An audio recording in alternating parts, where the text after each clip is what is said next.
todos bem-vindos a mais um Pod Café, o podcast do Colégio Carmelina. Hoje a nossa convidada é a psicóloga Patrícia, que atua na área de psicologia na cidade de Jaguariúna e Arapoti. Vamos conhecer um pouco mais sobre o seu trabalho. Seja bem-vinda, Patrícia. Conte um resumo da sua história. Obrigada, é um prazer estar aqui com vocês hoje. Eu sou casada há 23 anos, tenho 3 filhos. A minha primeira formação não foi psicologia, eu fiz contabilidade, né?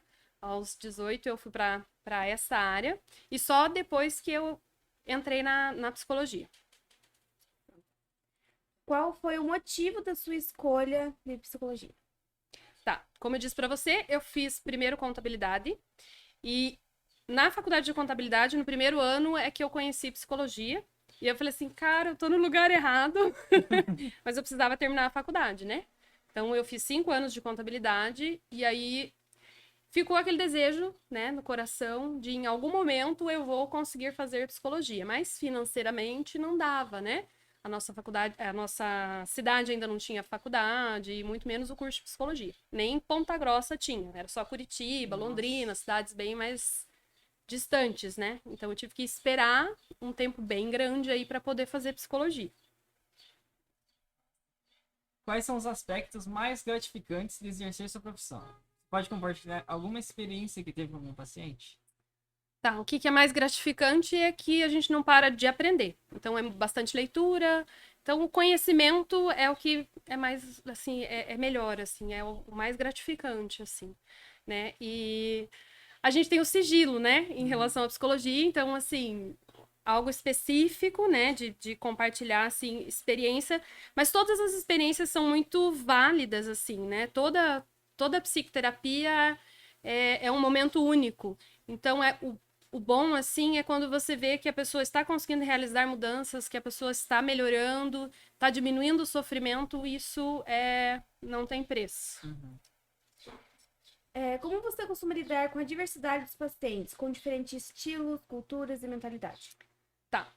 O psicólogo, ele vai sempre tentar olhar da ótica da pessoa, né? Então, a gente vai usar sempre como você está com esse óculos, né? Então, eu vou pegar o seu óculos para olhar a sua vida. Eu nunca vou olhar a sua vida como Patrícia. Eu vou olhar como psicóloga. Então, eu preciso entender como é que você funciona, qual é a sua história, olhando sempre com a lente do cliente, né?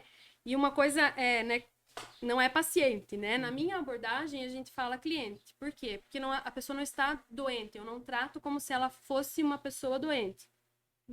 Tá? Então, por isso é diferente. Isso é interessante observar. Meu Deus. Como você avalia o progresso e o desempenho dos seus clientes?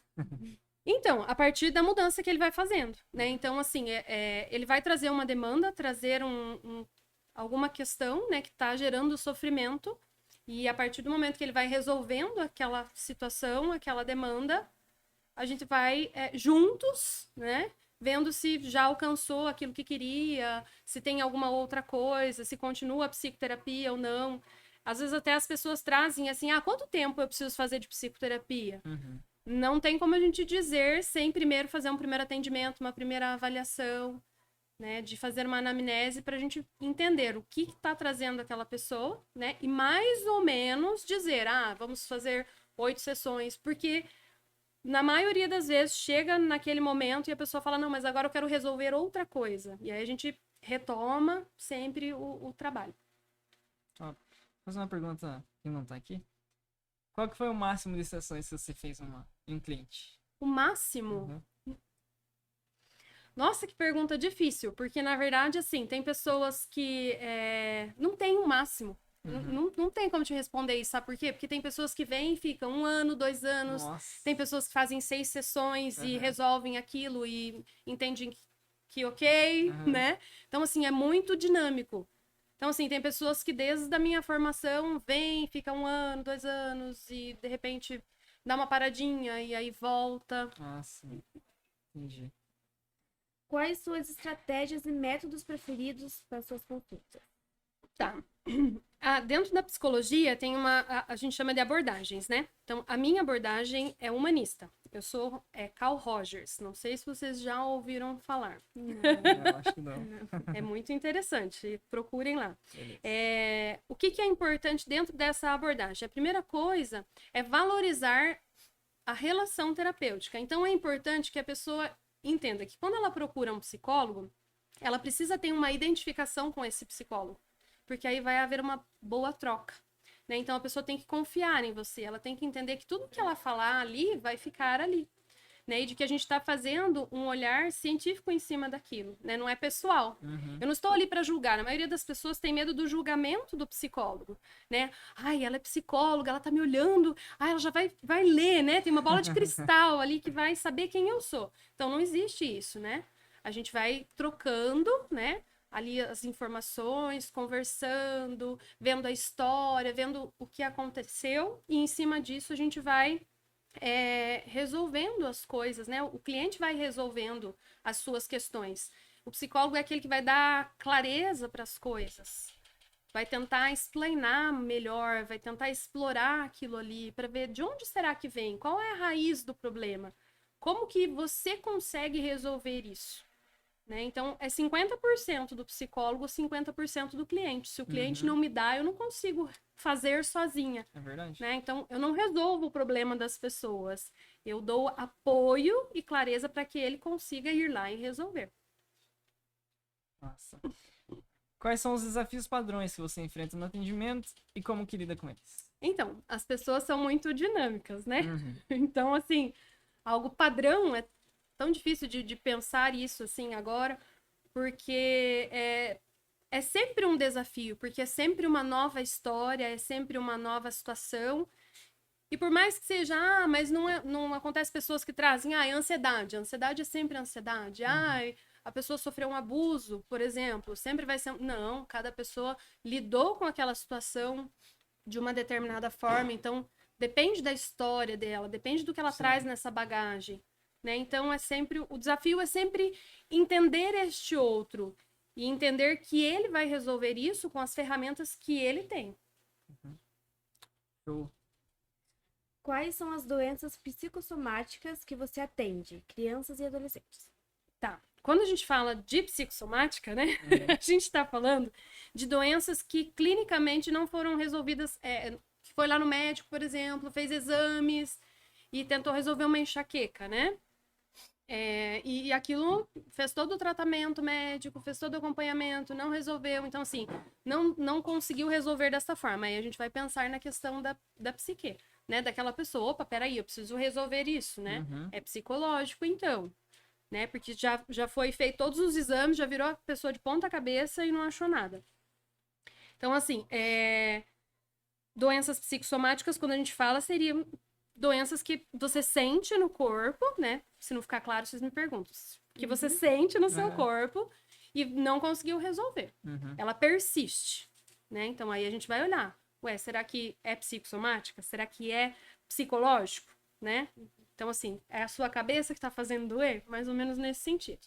Né? O que a gente mais recebe na clínica, na verdade, de modo geral, são doenças psiquiátricas, né? Depressão, ansiedade, assim, a incidência maior.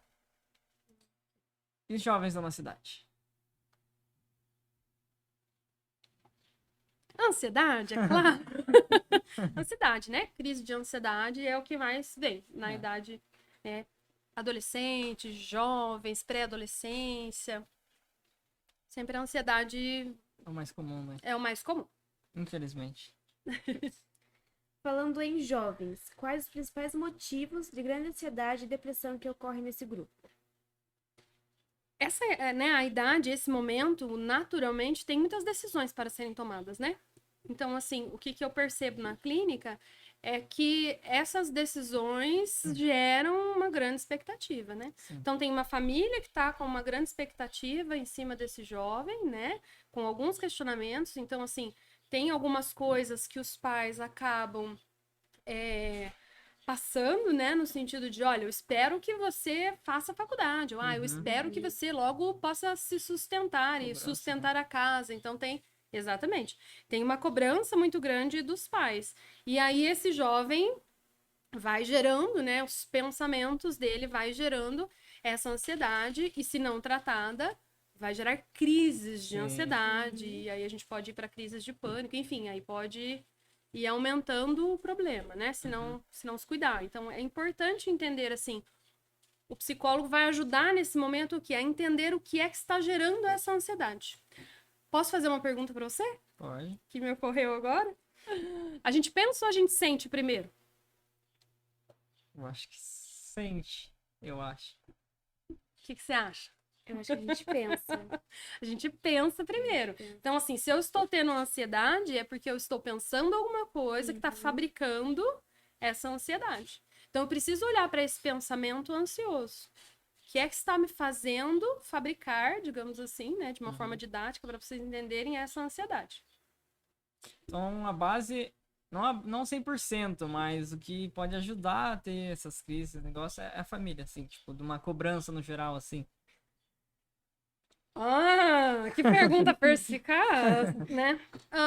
A família, eu acho muito complicado a gente jogar nas costas de alguém, sabe? Aham. Porque não necessariamente. De repente, um jovem que tem uma família difícil pode não desenvolver ansiedade. É verdade. Então, assim, depende da personalidade, do temperamento, né, dessa pessoa. É muito mais fácil eu dizer assim, o problema da sua mãe ou o seu pai. É muito fácil, Sim. né? A gente faz isso com muita facilidade na nossa sociedade, né? De julgar as coisas muito pela capa, né? Uhum. Com Então, certeza. eu vou te responder que não tem assim, é um culpado. Porque, de repente, um indivíduo tem uma mesma família que cobra, às vezes, até mais, mas aquele indivíduo consegue lidar Sim. com a expectativa daquela família. Consegue Né? controlar, né? É, muito mais assim, o como eu, Uhum. enquanto pessoa, lido com aquela situação. Não necessariamente, por exemplo, tem um pai alcoólatra, então vai ser isso, entende? Isso igual a isso, não é matemática, né? É muito dinâmico, né? Então nós somos seres biopsicossociais, então tem tudo isso englobado que vai nos fazer, né, isso ou aquilo, agir dessa forma ou de outra. Você tem alguma dica para os familiares, assim? Para ajudar as pessoas que têm essas crises, assim? Tem alguma dica para ajudar? Acolher, né? Uhum. Achar que não, é frescura, tá fazendo manha, não, né? Então acho que a primeira coisa assim é o acolhimento, né? Se levar né, a um profissional, não estamos dando conta, não tá conseguindo controlar, então assim, levar a um profissional, então para ter essa ajuda, né? A gente tem isso, né? Penso que aqui em Arapoti também deve ter, né? Nos CRAS, atendimento, CRAS, no CAPS, né? Tem atendimento de psicólogo, enfim. Então, procurar um profissional é bem importante. Então, essa escuta, esse acolhimento é o primordial, assim. Tirando o profissional, tem outra sugestão, assim? Outro caminho? Para ajuda. Para ajudar na ansiedade, você diz? Exatamente. Ocupar-se é bem importante, né? Porque muitas vezes a gente vê hoje os jovens ocupados muito com o celular, né? O que não é uma boa ocupação, né? Porque a gente fica muito apático ao mundo. Sim. E a gente acaba centralizando toda a nossa atenção ali, numa coisa que é totalmente superficial. Então, assim, eu tenho amigos, quais? Virtuais. Mas a hora que eu preciso, será que eu tenho alguém? Né? Então, às vezes, o jovem, hoje, foi roubada muita atenção do jovem, né, no celular. Então, eu vejo que o celular é um grande vilão, né, de hoje, né, essa modernidade. É muito bom, tem muita informação, traz muita coisa boa, mas também a gente perde muito tempo no celular. Então, é importante fazer atividade física, é importante comer bem, né, é importante assistir bons filmes. Sim. Né, todas essas coisas vão colaborar para que a gente tenha uma saúde mental melhor.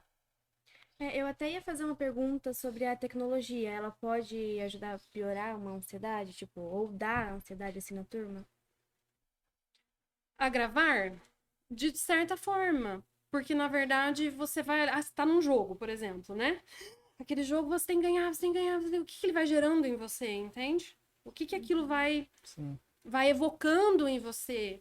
E aí, assim, hoje a gente manda mensagem pra alguém, a gente quer que a pessoa responda em quanto tempo? Na Na hora. hora. Na hora. Na hora. Então, nós estamos vivendo, assim, um momento que tudo tem que ser muito rápido. Sim. Então, se alguém tem que esperar alguma coisa, fica, ai, nossa, tô frustrado, nossa, minha vida, ai, não, eu não vou conseguir nada na minha vida. Às vezes um jovem que não consegue passar no vestibular em um ano, né, no ano, não Sim. não tira uma boa nota no Enem, ai, nossa, puxa, não vou conseguir. Não, vai Tem que conseguir, persistir, mas né? cada coisa no seu tempo. Eu tive que esperar bastante tempo para fazer psicologia, bastante tempo mesmo, foram anos. Então eu tive que primeiro me formar na faculdade que não era, que eu percebi que, opa, não é isso, mas eu me formei, fui trabalhar, fui conseguir dinheiro, e quando eu tive a oportunidade, já tinha minhas 2 filhas pequenas, quando eu tive a oportunidade, que eu comecei meu curso. Massa. Pode ler, último. Você já falou das dicas, João. Mas eu falei pra família, agora é pros adolescentes e jovens. Você poderia nos dar algumas dicas sobre o que adolescentes e jovens entrando em uma crise de ansiedade, o que ele pode fazer para tentar controlar ou amenizar essa crise? Tá, primeiro ele precisa entender, isto é uma crise de ansiedade, né? Não tenho nada, nenhuma comorbidade, nada de saúde, então não tenho problema do coração, né? Por quê? Porque os sintomas da ansiedade, por exemplo, você tem disritmias, ai meu Deus, acho que tô morrendo do coração, né? Ou ai, dá uma dor aqui, então, ai, acho que eu tô tendo um infarto, né? Então é muito comum isso, assim. Né? Então, falta de ar, nossa, vou ficar sem ar, vou morrer, morrer, morrer, sempre esse pensamento. Então, entender, isso é uma crise de ansiedade, isso em 10, 15 minutos vai passar. Então, assim, vou me acalmar, vou usar alguma técnica, né? Por exemplo, vou usar uma técnica de respiração para me acalmar, vai passar. Isso é muito importante, né? E para quem tá do lado, por exemplo, acalmar a pessoa, falar, não, calma, já passa, né? Eu estou aqui com você, Sim. né? A gente precisa entender que ela vai passar por aquele momento, a gente não precisa fazer nada. Às vezes, o pânico das pessoas, às vezes, é assim, meu Deus, o que eu faço? Não faz nada, esteja ali. Quer uma água? Quer alguma coisa? Não, não quero. Então, espera junto com a pessoa, né, que vai passar. Uma técnica de respiração, por exemplo, respira, contando até 5. É muito importante contar até 5, porque é isso que vai tirar o foco daquele pensamento que está gerando aquela ansiedade. Né? Então, 2, 3, 4, 5, segurou. 1, 2, 3, 4, 5. 4, 5. E aí vazio. 1, 2, 3, 4, 5. Então, enchendo, segura, esvazia, segura. E aí vai fazendo isso. E naturalmente você está oxigenando o cérebro e tirando o foco daquela situação. Quem está do lado, por exemplo, uma boa é isso, assim, tirar o foco da crise. Percebeu que a pessoa está um pouquinho melhor? Ai, nossa, estava lembrando agora aquele dia que nós fomos lá passear, enfim, aí vai tentando puxar o amigo para uma conversa descontraída para melhorar naquele momento a crise. Tentando dar um apoio, né? Um apoio. Mas se já tem crise de ansiedade, é importante tratar, né? Com Mais certeza. importante do que remediar, né? É, verdade. Passar pra dinâmica agora. A gente fala uma palavra e você responde com outra. Tá bem. Pode começar. Profissão. Realização. Família. Parceria. Filhos. Orgulho. Deus. Sobretudo. Ansiedade. Precisa tratar. Psicologia. Uma ferramenta. Fechou? Ficam dúvidas? Não sei. Fiquem à vontade para perguntar mais alguma coisa se quiserem. Por que ferramenta? Porque eu entendo que a psicologia é a grande ferramenta para curar a ansiedade, né? As pessoas hoje acabam remediando, né? Eu fui lá no psiquiatra, eu fui no neuro, e aí ele me deu um remédio, e aí a pessoa entende que vai tomar aquele remédio por 7, 10 anos. Não é muito melhor você fazer a psicoterapia por um tempo e sarar, curar, né? Então, parar de remediar, né? E usar essa ferramenta. Beleza. Quer finalizar? Pode finalizar. Pode finalizar, João. Vai falar. O remédio, ele pode afetar a pessoa? Tipo, depois que ele vai usando o remédio, ele pode piorar? Toda medicação, você já fala, né? É uma droga, né? É uma droga lícita, né? Então, assim, toda medicação, ela vai ter lá, se você olhar na bula, por exemplo, ela vai ter questões colaterais, né? Então, não é o ideal que a gente use de modo prolongado, né? Tem pessoas que vão e só pegam a receita de volta. E aí vou lá e pego a receita, né? E ela não tenta resolver o problema, porque a gente precisa entender onde é que está a raiz desse problema. Sim. Tem uma depressão, tudo bem. Quando a gente fala de depressão, é porque a pessoa está vivendo muito aonde? As questões do passado. Então, tem coisas lá para resolver. Então, precisam resolver essas coisas para que não fique dependente dessa medicação para o resto da vida, né? Então, tem que desmamar em algum momento. Sim. E o remédio se torna vício? Todo remédio pode causar alguma dependência, né? Então, assim, as pessoas realmente, às vezes, elas não vão, por exemplo, procurar uma psicoterapia. Ai, meu Deus, e se eu ficar sem o remédio, eu não consigo mais sem esse remédio. O remédio acaba virando uma muleta, Sim. né? Então, assim, a pessoa acha que é o remédio que vai apoiá-la. E aí acaba por não resolver, porque resolver as coisas não é tão fácil assim, né? A gente precisa, às vezes, remexer no passado, resolver coisas, mexer em coisas que doem, que Sim. incomodam, né? Mas a gente precisa sarar esta ferida de dentro para fora, né? Com certeza. Psicoterapia é para os corajosos, porque a gente precisa entender que vai ter que olhar para nossa história e resolver coisas, mas é extremamente libertador, né? E a gente vê isso na clínica todos os dias, assim, quando a pessoa Sim. consegue ir superando, ela fala, nossa, devia ter feito antes. Isso é muito bom de ouvir. Gratificante, né? Sim. Pode finalizar. Eu não sei finalizar. Vou finalizar. Então, galera, é isso. Muito obrigado a todos que assistiram mais esse episódio do Pô de Café. Muito obrigado por ter aceitado, Patrícia. Sigam a gente nas nossas redes sociais, compartilhem esse vídeo e tamo junto. Valeu! Tchau.